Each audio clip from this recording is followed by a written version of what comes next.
రథసప్తమి ఎందుకు జరుపుకుంటారో మీకు తెలుసా? భూమిపై జీవరాశులు సుభిక్షంగా జీవిస్తున్నాయంటే అందుకు కారణం సూర్యుడే. ఈ కారణంగానే బాణుడిని కనిపించే దేవుడు అని అంటారు. ఇందుకు సంప్రదాయం ప్రకారం సూర్యారాధనకు ఎంతో విశిష్టత ఉంది. ముఖ్యంగా భక్తులు సూర్య జయంతి రోజు ఎక్కువగా పూజిస్తారు. మాఘమాస శుక్ల పక్షం సప్తమి తిథి నాడు ఈ పర్వదినం వస్తుంది. దీన్నే రథసప్తమి అని కూడా అంటారు. సూర్యుడు 7 గుర్రాలపై రథంపై దక్షిణాయనం ముగించి పూర్వోత్తర దిశగా ప్రయాణం సాగిస్తుందని భక్తులు విశ్వసిస్తారు. అది ఈ రోజు నుంచే ప్రారంభమవుతుంది. మాఘసప్తమి నుంచి రానున్న 6 మాసాలు ఉత్తరాయణ పుణ్యకాలంగా పరిగణిస్తారు. 7 గుర్రాలు ఎందుకంటే సూర్యుడు 7 గుర్రాలు 7 వారాలకు సంకేతాలు. ఈ 7 గుర్రాలను వేద ఛందస్థులు అని అంటారు. గాయత్రి, త్రిష్ణుప్, జగతి, అనుష్టుప్, పంక్తి, బృహతి, ఉష్ణిక్ అనే 7 గుర్రాల రథంపై బాణుడు స్వారీ చేస్తాడు. మేషం నుంచి మీనం వరకు ఉన్న 12 రాశుల్లో ప్రయాణిస్తారు.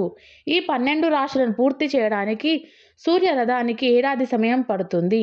సూర్య జయంతి అంటే సూర్యుడు పుట్టినరోజు కాదు.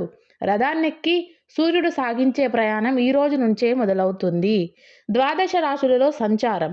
విశ్వం ఒక వృత్తంలా భావిస్తే దానికి 360 డిగ్రీలు ఉంటాయని గణిత శాస్త్రం చెబుతోంది. సూర్యుడు రోజుకు 1 డిగ్రీ చొప్పున సంచరిస్తూ 360 రోజులలో ఈ వృత్తాన్ని పూర్తి చేస్తాడు. అంటే 1 సంవత్సరం.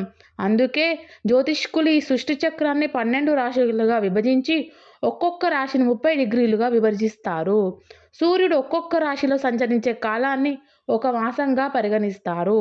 మనకు కనిపించే సూర్యుడు ఒక్కడే అయినా విశ్వంలో ఇంకా 11 మంది సూర్యులు ఉన్నట్లు పరిశోధకులు చెబుతున్నారు.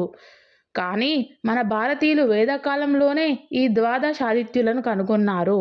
వారే మిత్ర, రవి, సూర్య, భగ, పూష, హిరణ్యగర్భ, మరీచి, ఆదిత్య, సవిత, ఆర్క, భాస్కరులు. వీరే ద్వాదశ మాసాలకు ఆది దేవతలు. వీటి కారణంగానే 12 రాశులు ఏర్పడ్డాయి. సూర్యుడు ఒక్కొక్క మాసంలో ఒక్కొక్క రాశిలో సంచరిస్తాడు.